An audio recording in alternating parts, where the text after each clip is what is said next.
La formation professionnelle est-elle un grand mot? Ça, c'est une vraie question à se poser. Pourquoi? Parce qu'on fait un constat simple aujourd'hui dans l'industrie du tourisme et des voyages, c'est qu'on a plein de nouveaux acteurs, des nouveaux métiers, une industrie qui est de plus en plus complexe et finalement des gens qui travaillent depuis des années dans cette industrie et qui n'ont jamais recours à la formation pro. Donc on peut quand même se demander pourquoi.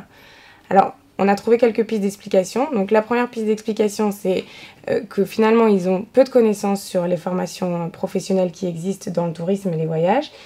La deuxième raison, c'est souvent qu'ils ont peur d'aller demander une formation à leur patron. Donc, est-ce qu'il va bien le prendre? Est-ce que ça veut dire que je vais être absent du bureau? Est-ce que ça va passer?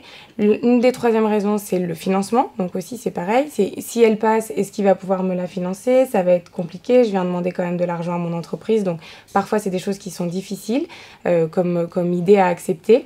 Et puis, on a aussi souvent un manque de temps. C'est-à-dire que dans le tourisme, d'une manière générale, on est souvent dans des petites structures. Quand on est en agence de voyage, quand on est dans des hôtels, il y a peu d'employés. Et donc, on a peu de disponibilité pour aller faire de la formation professionnelle. Et pourtant, c'est quelque chose qui finalement fait perdre du temps sur une journée ou une demi-journée, mais va faire gagner du temps derrière parce qu'on va être plus efficace dans son travail au quotidien.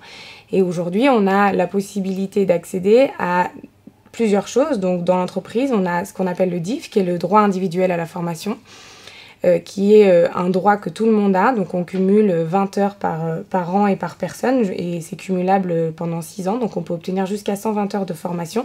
On a le droit de le demander à son entreprise.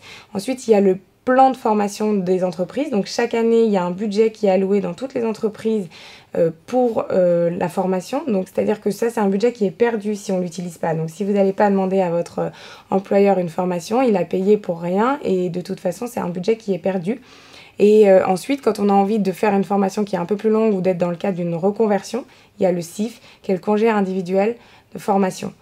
Mon conseil, ce serait donc que vous fassiez un petit point sur vos connaissances et vos compétences, que vous vous rendiez compte de les briques qui sont manquantes et que vous alliez voir les personnes qui sont référentes dans votre entreprise pour leur demander ce à quoi vous avez le droit.